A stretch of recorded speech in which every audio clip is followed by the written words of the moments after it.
Hermanos, les invitamos a abrir sus Biblias en el libro de Efesios, capítulo 4. Leeremos desde el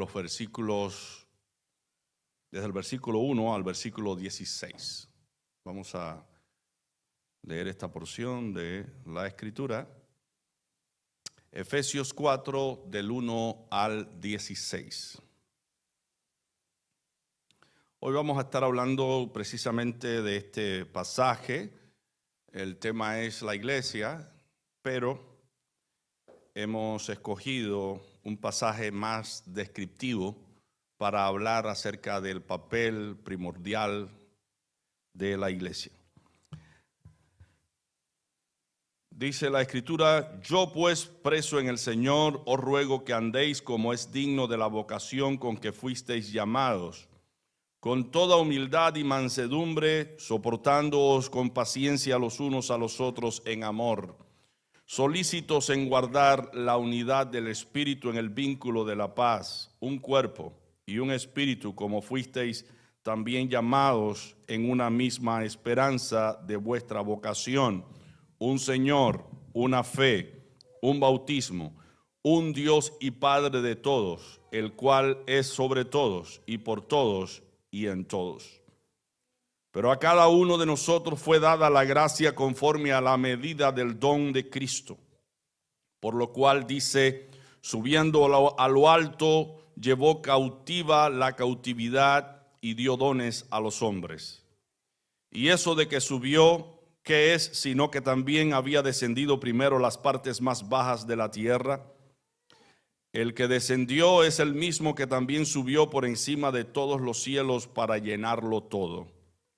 Y él mismo constituyó a unos apóstoles, a otros profetas, a otros evangelistas, a otros pastores y maestros, a fin de perfeccionar a los santos para la obra del ministerio, para la edificación del cuerpo de Cristo, hasta que todos lleguemos a la unidad de la fe y del conocimiento del Hijo de Dios, a un varón perfecto, a la medida de la estatura de la plenitud de Cristo, para que ya no seamos niños fluctuantes, llevados por doquieras de todo viento de doctrina, por estratagema de hombres que para engañar emplean con astucia las artimañas del error, sino que siguiendo la verdad en amor, crezcamos en todo en aquel que es la cabeza, esto es Cristo, de quien todo el cuerpo bien concertado y unido entre sí por todas las coyunturas que se ayudan mutuamente, según la actividad propia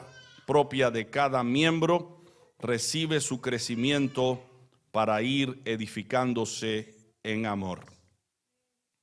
Si dijéramos qué tipo de iglesia quisiésemos o quisiéramos tener, creo que todos diríamos: yo quiero una iglesia próspera, quiero una iglesia saludable, quiero una iglesia donde podamos disfrutar de todas las bendiciones de Dios sin que nos falte una. Pero tendríamos que variar la pregunta para replantearnos bien la idea de cómo debemos construir esa iglesia. Haciendo la pregunta: si la iglesia fuera como yo, ¿cómo sería esa iglesia?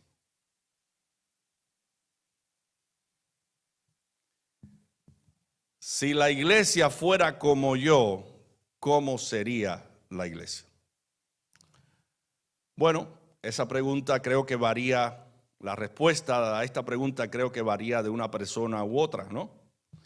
Porque si somos personas alegres, diríamos: la iglesia sería alegre, ¿verdad? Pero si somos personas de poco ánimo, la iglesia sería de poco ánimo, una iglesia triste, ¿verdad? Si somos dadivosos, colaboradores, serviciales, bueno, la iglesia sería una iglesia muy servicial, muy colaboradora, una iglesia donde no faltaría ninguna de las bendiciones en el ámbito económico, en el ámbito espiritual también, porque tendríamos personas que constantemente estén dispuestas para servirnos, para animarnos, para ayudarnos. Entonces la iglesia sería así, de ese modo. Entonces yo quiero que ustedes vean que claramente la iglesia no es una entidad apartada o independiente de nosotros. Nosotros somos la iglesia. Y la iglesia es lo que son sus miembros. Eso es lo que es la iglesia. Lo que son sus miembros. Y yo quiero hablar precisamente del papel tan importante que juega la iglesia en el sentido global y particular para el desarrollo del reino de Dios, de la obra de Dios. Todo creyente tiene un lugar para ejercer su ministerio en la iglesia del Señor. Y con este sermón me propongo que tú y yo comprendamos el concepto de ministerio que Pablo tiene en su mente en el capítulo 4 de los Efesios.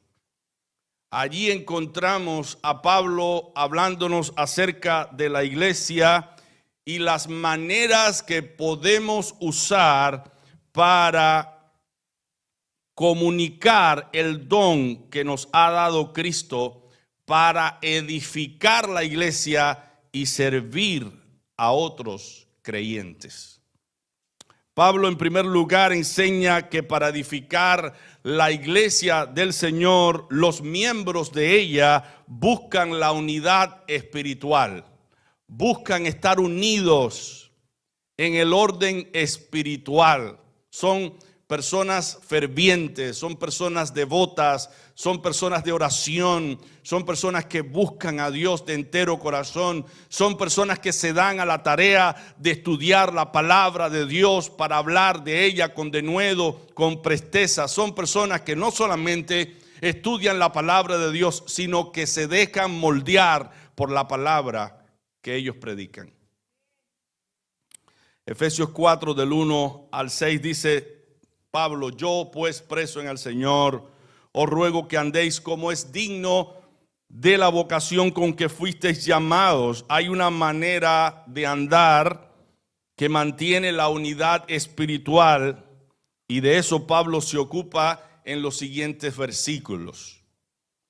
Con toda humildad y mansedumbre, soportándoos con paciencia los unos a los otros en amor, solícitos en guardar la unidad del Espíritu en el vínculo de la paz, un cuerpo y un espíritu, como fuisteis también llamados en una misma esperanza de vuestra vocación, un Señor, una fe, un bautismo, un Dios y Padre de todos, el cual es sobre todos y por todos y en todos.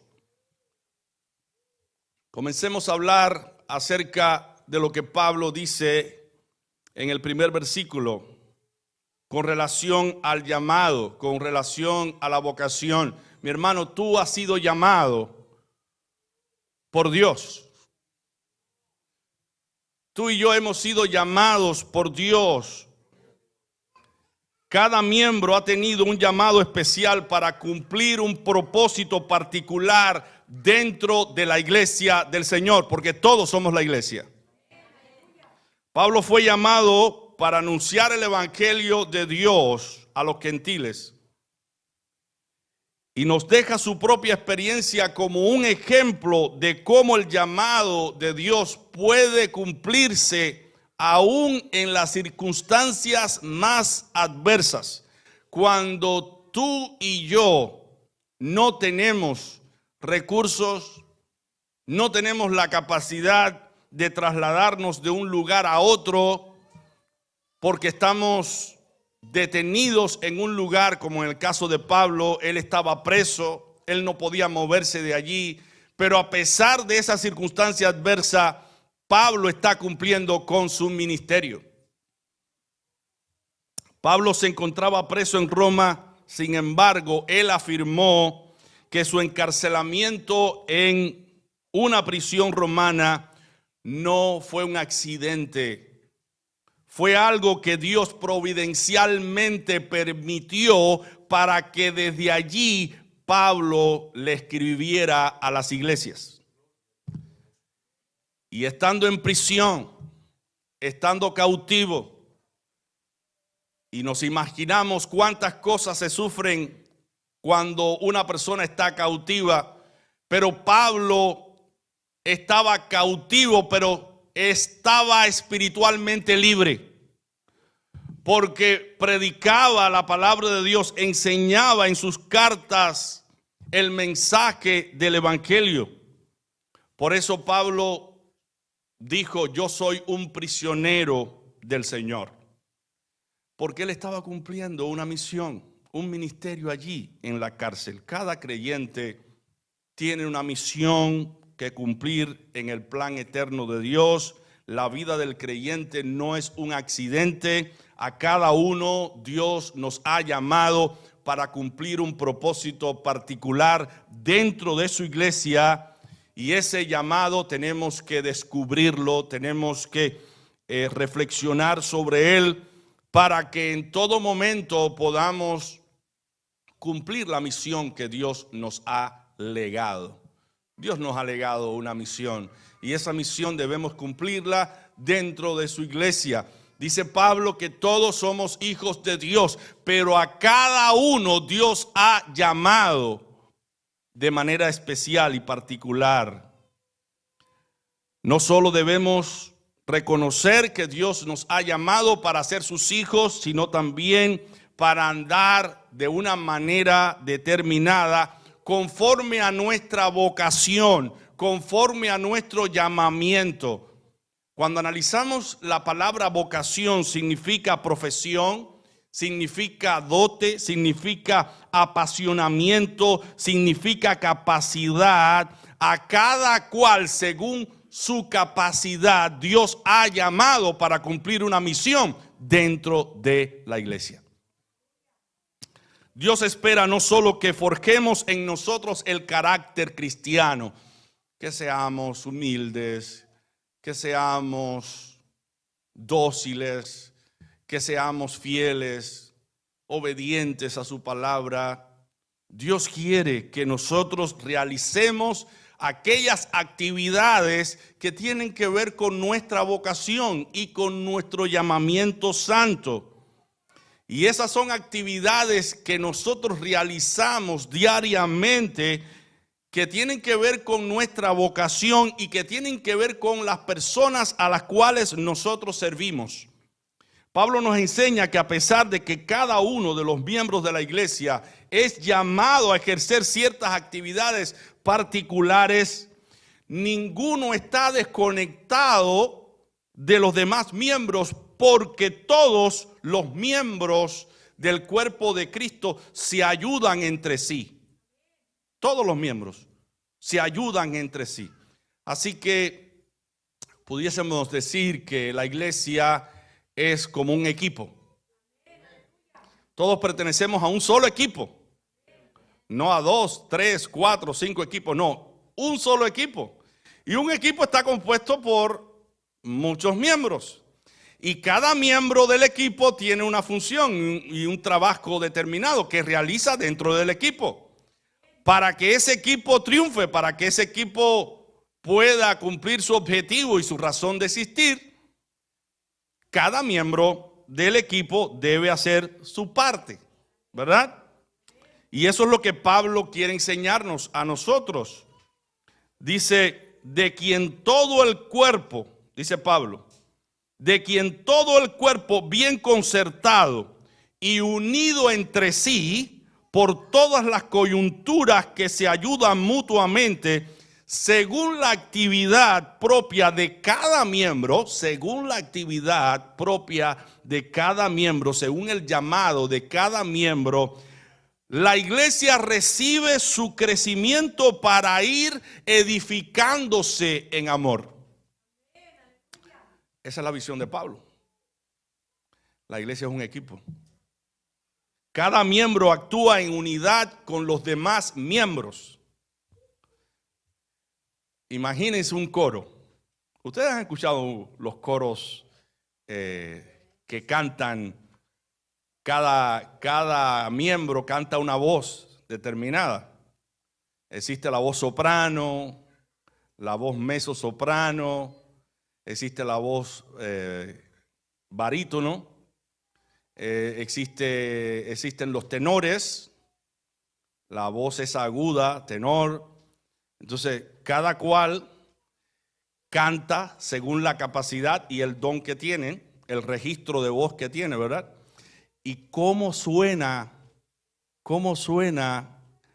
ese coro donde todo el mundo está sincronizado, donde las voces están unidas armoniosamente, donde no hay una nota discordante, una nota fuera de lugar. Bueno, nosotros somos como un coro, donde cada cual asume un papel determinado, cada miembro actúa en unidad con los demás miembros armoniosamente. Recuerden las palabras del salmista: cuán bueno y cuán delicioso es habitar los hermanos juntos y en armonía, porque allí envía Jehová bendición y vida eterna. Es como un coro que está en armonía, todos estamos conectados unos con otros. Y esa es la idea que Pablo quiere darnos a entender en este pasaje. En el capítulo 4 de Efesios, Pablo usa varias figuras para ilustrar a cada creyente la importancia de la iglesia. ¿Qué es la iglesia? Y lo primero que pone Pablo, la primera figura que pone Pablo es la de hijos. Efesios 1, capítulo 5. Dice: en amor, habiéndonos predestinados para ser adoptados hijos suyos por medio de Jesucristo, según el puro afecto de su voluntad. Pero no es un solo hijo. Dios no tiene un solo hijo. Dios tiene muchos hijos. Todos los que hemos creído en Cristo somos hijos de Dios por adopción. ¿Cuántos glorifican el nombre del Señor por eso? Todos. En Juan 1, del 11 al 12, dice la Escritura que Cristo vino a los suyos y los suyos no le recibieron. Pero a los que le recibieron les dio la potestad de ser llamados, ¿qué cosa? Hijos de Dios. Y como hijos de Dios debemos comportarnos de la manera que se comporta un hijo de Dios. En esa unidad estamos todos unidos, mancomunadamente unidos, monolíticamente unidos. Pero también Pablo en su carta nos da otra figura. La iglesia es un cuerpo. La iglesia es un cuerpo. Si vamos a Efesios 1, capítulo, los versículos del 22 al 23, dice Pablo: y sometió, el Padre sometió todas las cosas bajo sus pies, bajo los pies de Cristo, y lo dio por cabeza sobre todas las cosas a la iglesia. ¿Quién es la cabeza de la iglesia? Cristo. ¿Por qué Cristo es la cabeza de la iglesia? Porque Dios lo puso como cabeza de la iglesia, la cual, dice Pablo, es su cuerpo, la plenitud de aquel que todo lo llena en todo. Yo no puedo decir que amo a Cristo si aborrezco la iglesia. Yo no puedo amar mi cabeza y despreciar mi cuerpo, porque mi cuerpo es parte de mi cabeza.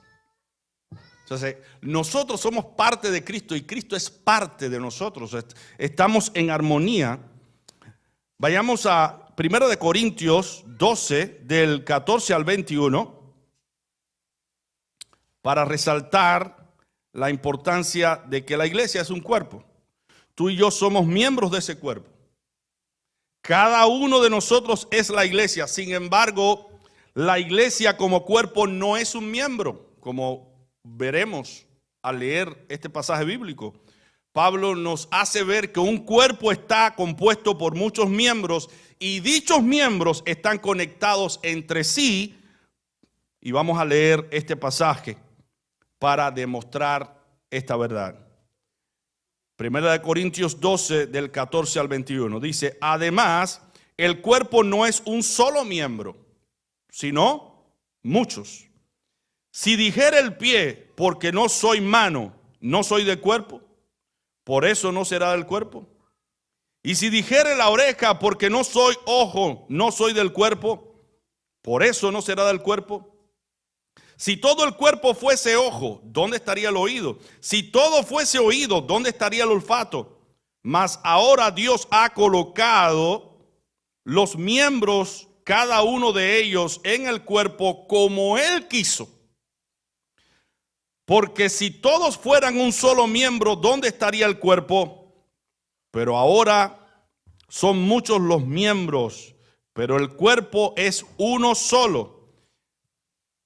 Y aquí Pablo pasa a hablar de la conexión que hay entre un miembro y otro. Y dice, ni el ojo puede decir a la mano, no te necesito, ni tampoco la cabeza a los pies, no tengo necesidad de vosotros. ¿Por qué? Porque todos nos necesitamos. Pablo pone otra ilustración para ejemplificar esta verdad y nos dice que somos conciudadanos. ¿Qué es ser conciudadano? Es ser miembro de un país, es tener una ciudadanía. Yo tengo la ciudadanía americana. Ustedes tienen la mayoría la ciudadanía americana o su pasaporte americano, ¿verdad? Somos conciudadanos.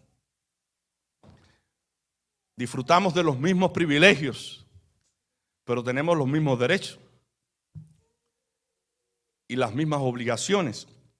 Dice Pablo en Efesios 2:19, así que ya no soy extranjero ni advenedizo, sino conciudadanos de los santos y miembros de la familia de Dios. También somos miembros de una familia, no solamente de una nación que Dios ha ya construido con sus hijos, sino también somos miembros de una sola familia. Cuando nos convertimos a Dios, venimos a ser parte de la familia de Dios y esa familia está compuesta por muchos miembros. Pero ¿qué pasa? Qué triste cuando los miembros de la familia no se tratan, no se llevan bien, no se sirven unos a otros, hay discrepancias, hay enemistades, hay pleitos, hay disensiones, hay propósitos totalmente distintos, tú para allá, yo para acá. No nos unimos para pagar el lugar donde vivimos.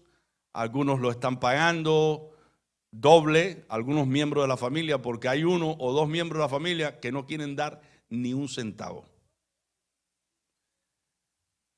Bueno, hay familias así. ¿Sabían ustedes que hay familias así? Hay familias así. Por el hecho de que nosotros estemos disfrutando de una familia que goza del privilegio de estar unidos, no quiere decir que todas las familias sean así. Hay familias, tristemente, que no viven en unidad y es un gran desafío mantener a una familia así, que la familia se mantenga así, porque dice Cristo que un reino dividido contra sí mismo, ¿qué va a pasar? No puede permanecer. También Pablo quiere darnos otra figura y él dice que la iglesia forma un templo. La iglesia forma un templo.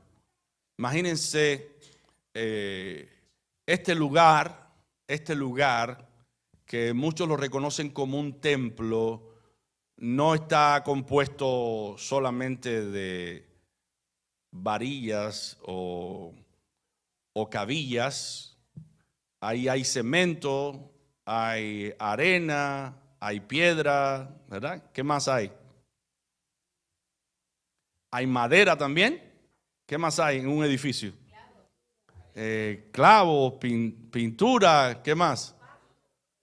Varillas.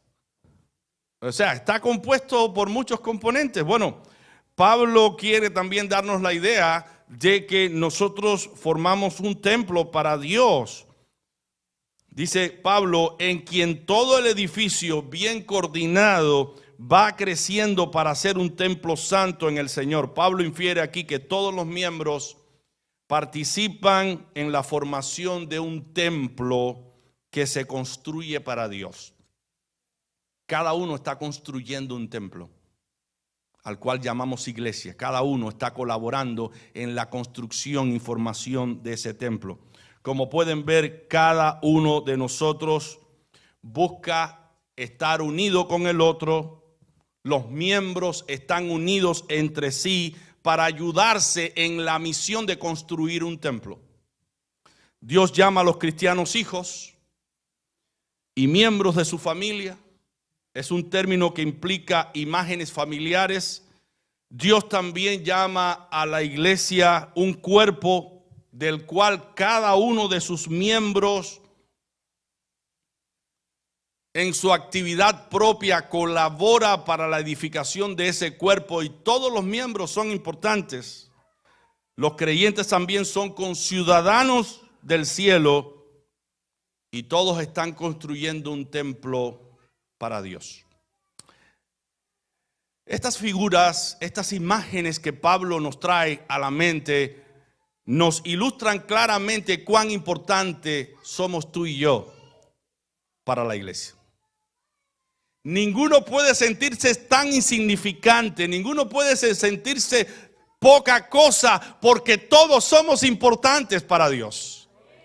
Todos tenemos un llamado especial que debemos cumplir dentro de la iglesia del Señor.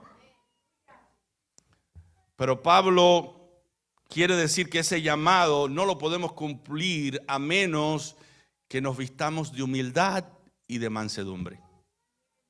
De humildad y mansedumbre. Dice Efesios 4, del 2 al 3, con toda humildad, mansedumbre, soportando con paciencia los unos a los otros en amor, solícitos en guardar la unidad del Espíritu en el vínculo de la paz. Las dos ideas que Pablo nos da aquí es humildad, dos palabras, humildad y mansedumbre. La palabra humildad en el vocabulario, lenguaje griego académico secular, significa tener una pobre imagen de sí mismo y una tendencia a presentarse delante de otros como un ser insignificante. Pero en el contexto bíblico, la palabra humildad consiste en reconocer lo mucho que tú y yo dependemos de Dios para hacer todas las cosas. Esa es humildad. Tú y yo necesitamos de Dios para hacer todas las cosas que hacemos. Y debemos estar dispuestos, esto también significa humildad, dispuesto a sufrir inconvenientes por el bienestar de otros. Por el bienestar de otros. Yo recuerdo en mi familia, tuvimos momentos difíciles en un país pobre cuando los alimentos no alcanzaban para todos. Esa disposición de una madre amorosa que se quita lo suyo para dárselo a los hijos, no importa que ella no coma. Ese sufrimiento, ese tipo de sufrimiento por el bienestar de aquellas personas a las cuales nosotros amamos, la Biblia llama humildad, sencillez. Entonces la humildad tiene que ver con reconocer a Dios como nuestro ayudador en todo momento, y también tiene que ver con sufrir inconvenientes por tal de beneficiar a otros. Y la mansedumbre consiste en mostrar moderación, actuar con mesura, evitar los extremos. Incluye la idea de ejercer dominio propio. La falta de dominio propio es la causa muchas veces de conflictos morales. Una persona que no puede controlar sus pasiones, una persona que no puede controlar sus impulsos, es una persona que proporciona malestar, trae problemas, trae conflictos y trae también fricciones con otras personas. Por ejemplo, una persona sin dominio propio no soporta con facilidad las faltas de otros. Cuando una persona comete una falta, esa persona se indigna, se acalora, se ensoberbece porque no soporta que los demás cometan faltas. Y mi pregunta es, ¿tú nunca las has cometido? ¿Tú nunca has cometido faltas? Es bueno que reconozcamos que en otro tiempo nosotros también tuvimos faltas y otros soportaron nuestras faltas. Otros nos sobrellevaron, otros manejaron la situación para que nosotros no nos sintiéramos abrumados y excesivamente despreciados. Nos corrigieron con amor, pero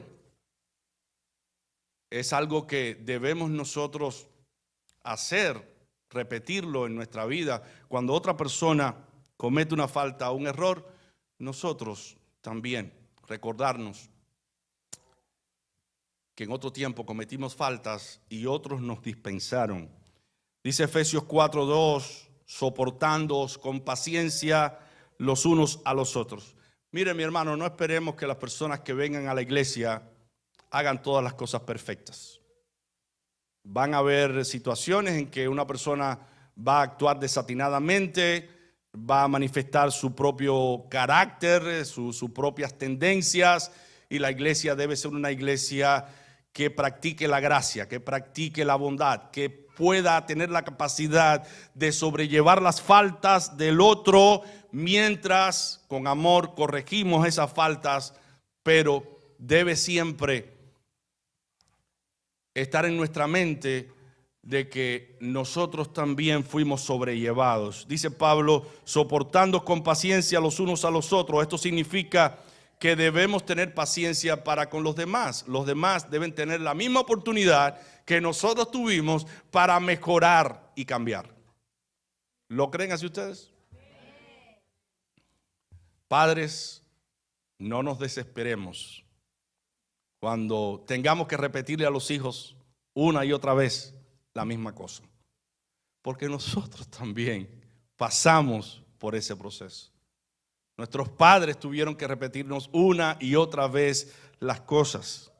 Y por eso Pablo como iglesia le dice a cada miembro de la iglesia que debe soportar con paciencia, en amor, los errores de los demás. No debemos dar rienda suelta a nuestra irritación, a nuestra frustración cuando otros cometen faltas, porque nosotros las cometimos en un tiempo pasado. Un modo de sentirnos comprometidos a practicar la mansedumbre, el control, el dominio propio, es precisamente recordar que la vida es un proceso. Los cambios vienen a través de un proceso. A veces tenemos que caer para cambiar. A veces tenemos que chocar para cambiar. A veces tenemos que sufrir para cambiar. La vida viene en un proceso. Los cambios vienen a veces en procesos difíciles. Y mira, si leemos Isaías 46, vemos la actitud de Dios para con nosotros. 46, versículo 4. Y hasta la vejez yo mismo, y hasta las canas os soportaré. Soportaré yo. Yo hice, yo llevaré, yo soportaré y yo guardaré. Esa es la palabra de Dios para nosotros. ¿Creen ustedes que Dios no nos soporta? Constantemente, actualmente Dios nos está soportando. En todo momento, Él tiene paciencia con nosotros. Él soporta nuestras faltas. ¿Y qué dice la Escritura Sed imitadores de Dios como hijos amados. Debemos imitar a Dios. Los miembros de la iglesia deben imitar a Dios, porque Dios es nuestro Padre. Y mira lo que Dios dice: hasta la vejez yo mismo y hasta las canas os soportaré. Entonces, las palabras de Pablo, que debemos soportarnos los unos a los otros y sobrellevarnos y ayudarnos, es una palabra muy importante para cada miembro de la iglesia. La iglesia no es perfecta.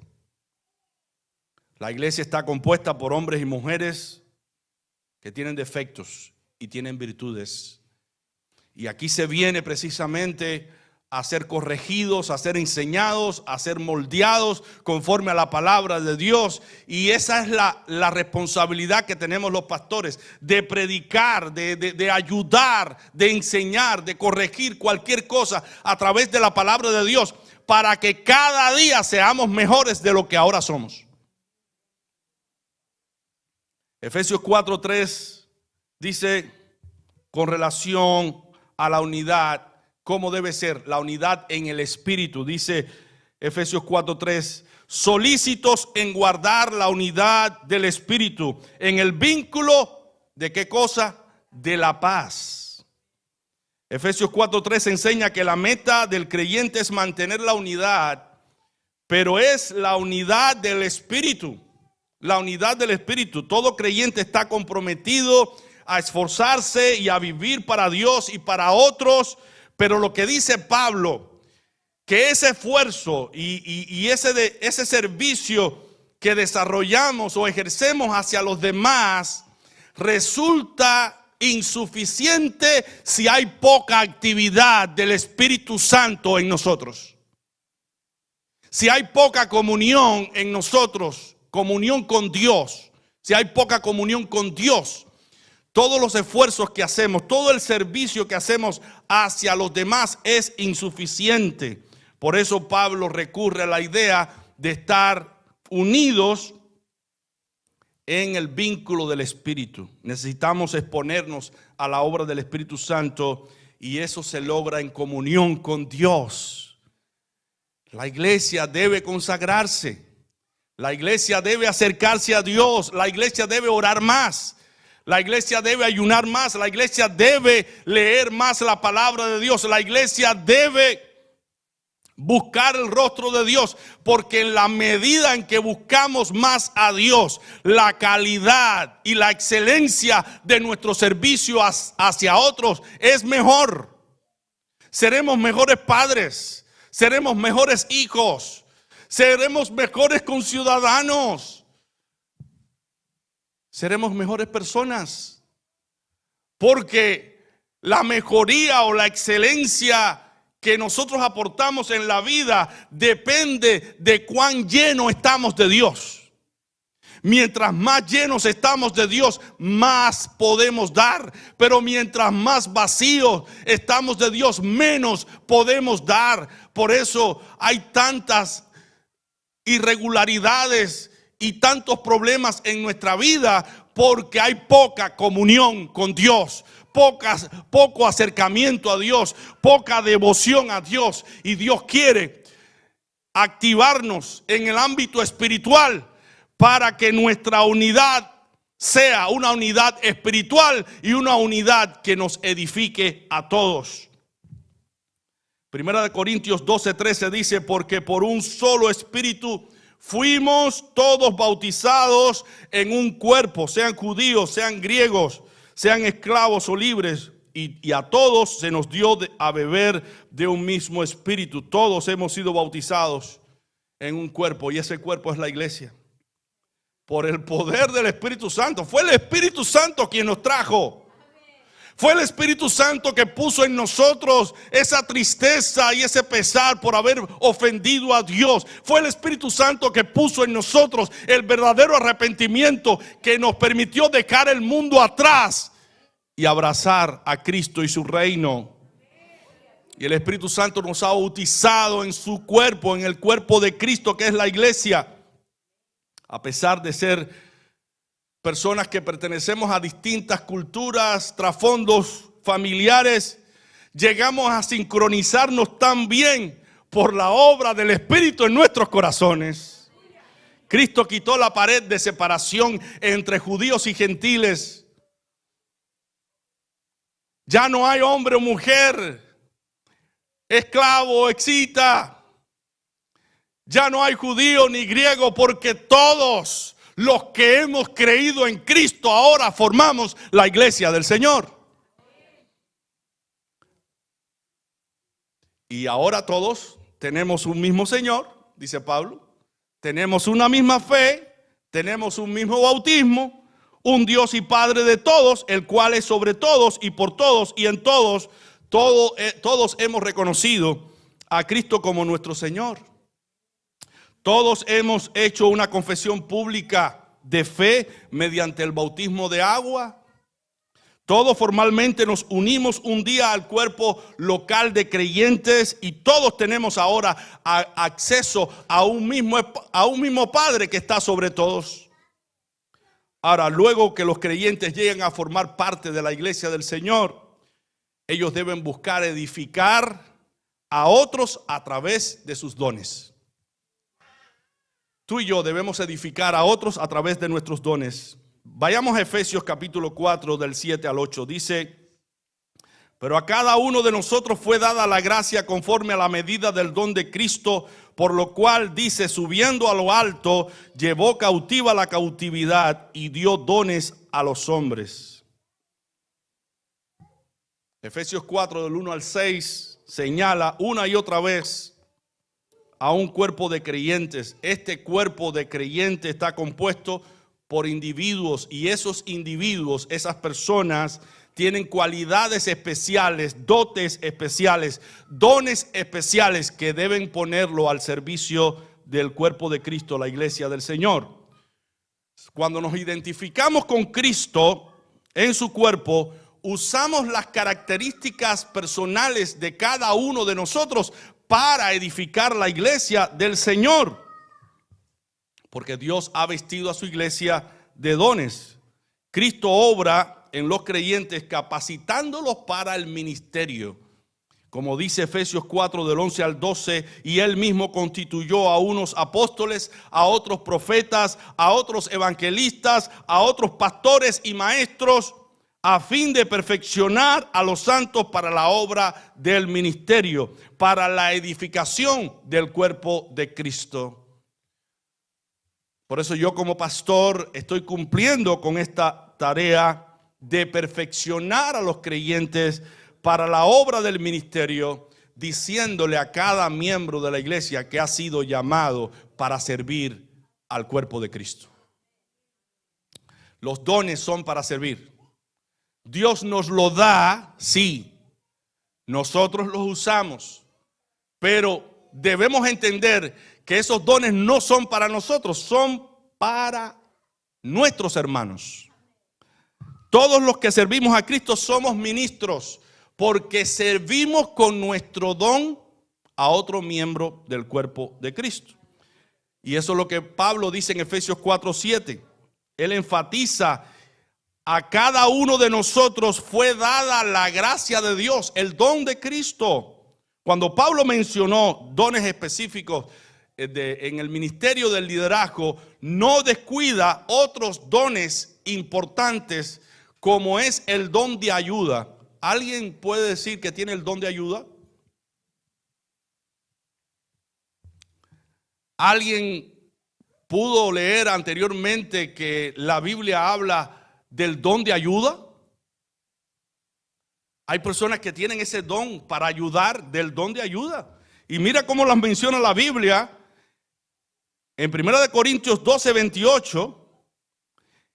Y a unos Dios puso en la iglesia primeramente apóstoles, luego profetas, los terceros maestros, luego los que hacen milagros, después los que sanan, tienen el don de sanidad, después están los que ayudan, y los que administran, y los que tienen don de lenguas y demás. Pero la Biblia menciona aquí el don de ayuda. Sea cual sea tu don, ese don debe estar al servicio de la iglesia del Señor para edificar el cuerpo de Cristo. El cuerpo de Cristo se está moviendo hacia adelante, se está desarrollando porque cada miembro ejerce su función y se ocupa de hacer lo que debe hacer. También los miembros de la iglesia buscan ministrar a otros creyentes y personas que necesitan de nuestro don. Mira a tu lado y tú vas a descubrir personas con sus nombres que necesitan del don que Dios te ha dado a ti. Ellos lo necesitan. Ese don Dios te lo dio a ti para bendecir a María, para bendecir a Pedro, para ayudar a Jacobo, para servir a tu hermano en la iglesia. Eso Dios te lo dio. Y si quieres comprobarlo, vamos a ir a Primera de Pedro, capítulo 4, versículo 10. Dice la Escritura: cada uno según el don que ha recibido, ministrelo a los otros como buenos administradores de la multiforme gracia de Dios. Recibiste un don, debe ministrárselo a otro que lo necesita, a otro que está esperando por él. Ustedes saben cuántas personas en este mundo están esperando por el don de los cristianos, por una palabra de afecto, por una predicación. Cuánto el mundo necesita de buenos evangelistas, cuánto el mundo necesita de buenos pastores, de buenos maestros. Pero vamos a concretarnos aquí a la iglesia del Señor primeramente. ¿Cuántos hermanos de la iglesia necesitan que se les enseñe algo que no saben? Precisamente Dios nos ha llamado para participar de este bien, de compartir nuestros dones con nuestros hermanos, con otros creyentes. Ahora, ¿cuáles son los principios que deben modelar la vida de todo aquel que tiene un don? El don no se puede usar para enorgullecerse. No, porque el don es nuestro. ¿De quién es? De Dios.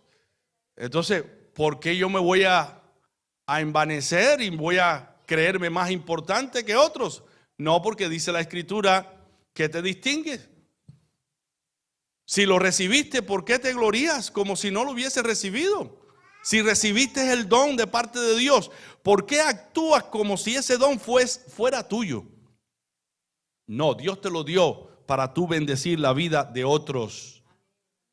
Ese es el principio, uno de los principios. Dice Romanos 12, del 3 al 8. Digo pues, por la gracia que me es dada a cada cual que está entre vosotros, que no tenga más alto concepto de sí que el que debe tener. En otras palabras, que no sea orgulloso,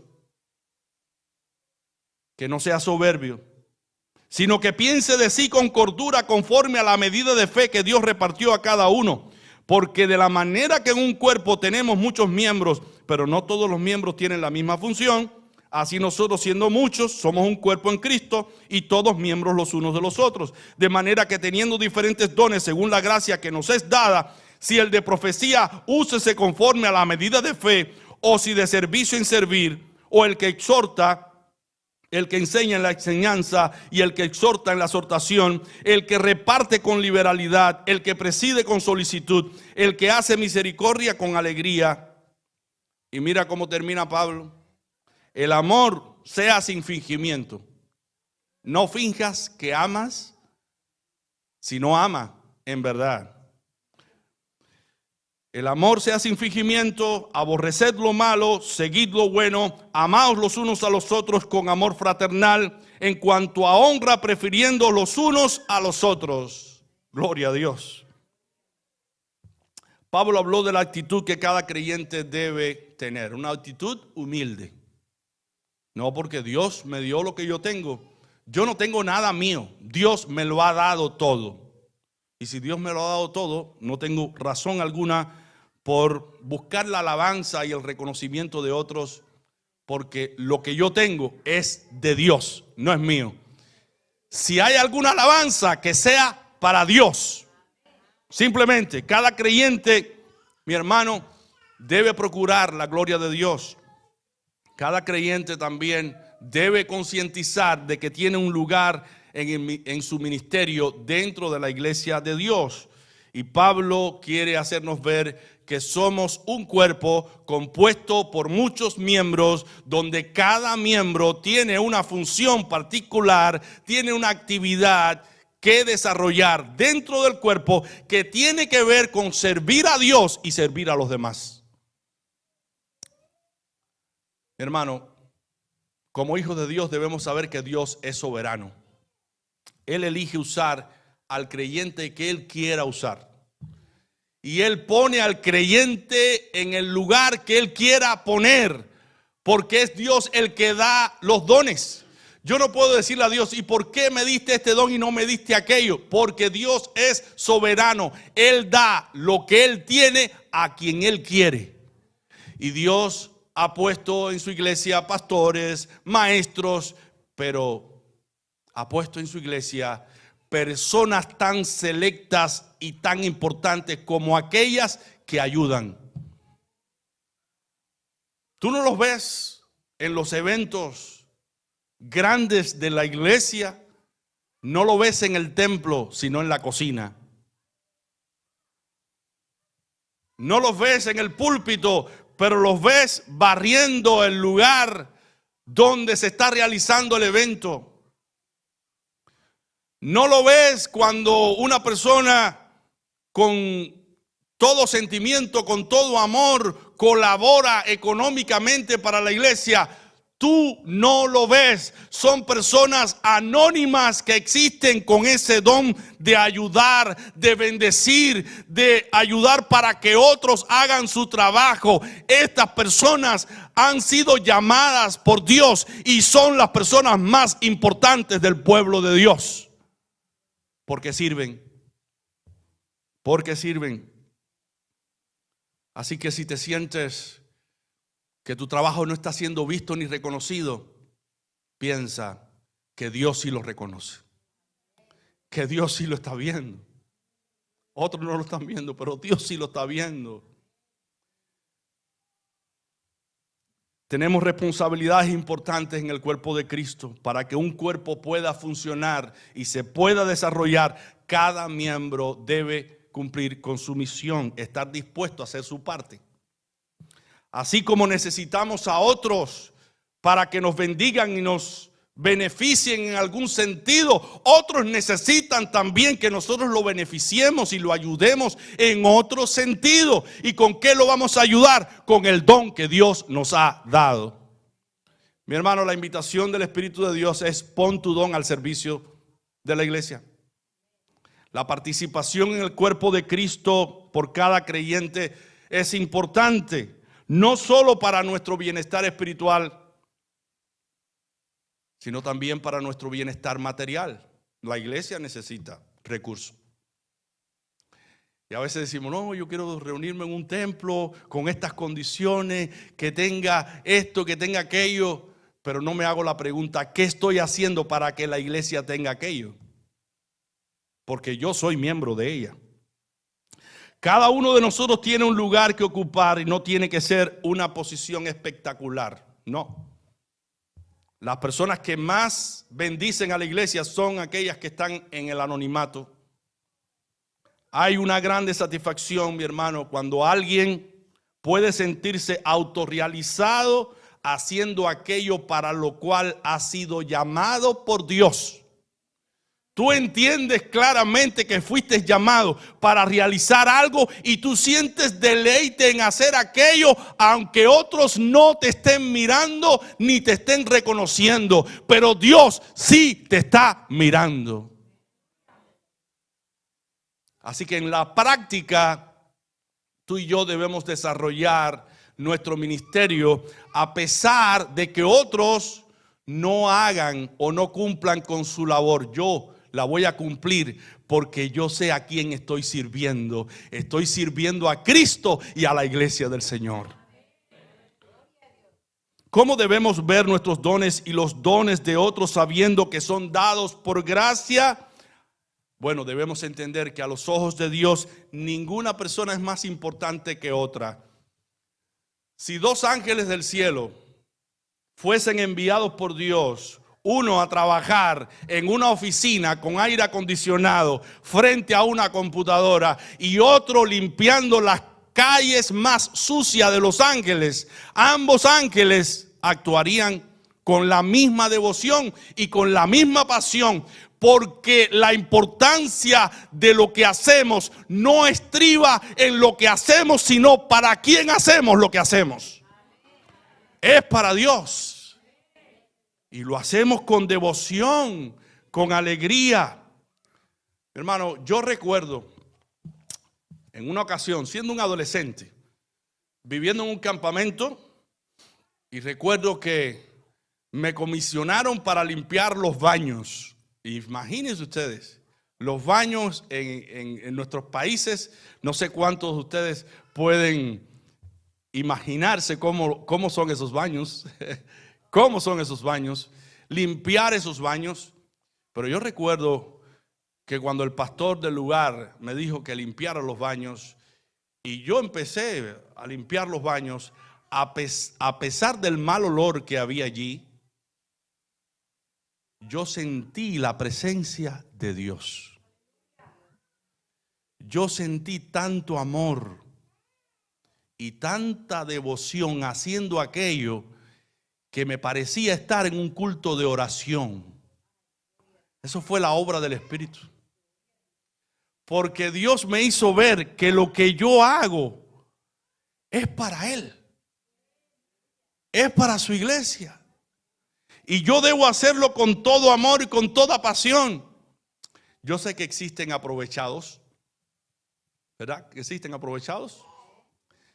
Hay muchos pastores, muchos líderes, hoy en distintas iglesias, que han enriquecido sus bolsillos. Y para ellos hay un castigo de parte de Dios. Porque ellos han dañado el amor y la buena disposición de otros creyentes para cooperar con su maldad de acaparamiento. Pero mi hermano, independientemente de cómo actúen los demás, yo debo saber que Dios me ha mandado a trabajar a su viña. Yo debo saber que yo soy un obrero del Señor. Y yo debo hacer lo que debo hacer por amor a Dios y punto. Recordemos que Pablo ejerció su ministerio en una cárcel. Las cárceles no tienen camas para dormir. Las cárceles no tienen calefacción. Son cárceles frías. Pablo tuvo que mandar a buscar un abrigo, que le trajera un abrigo porque tenía mucho frío,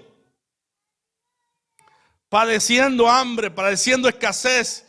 Pero mi hermano, si quitamos las cartas de Pablo de la Biblia, ¿cuánto nosotros perderíamos? Porque el Espíritu Santo usó a Pablo para dar vida y vida en abundancia a muchos creyentes con el Evangelio. Y estas cartas han llegado hacia nosotros y hoy nos regocijamos porque estamos siendo edificados con ellas, porque estamos siendo ministrados con ellas, porque estamos conociendo a Dios de una manera más clara, porque Dios usó a un hombre en condiciones pésimas, en situaciones adversas, pero allí en medio de esa circunstancia, de ese momento difícil, el nombre de Dios fue glorificado, porque un hijo de Dios entendió que no debía retener su don para sí, sino compartirlo con la iglesia.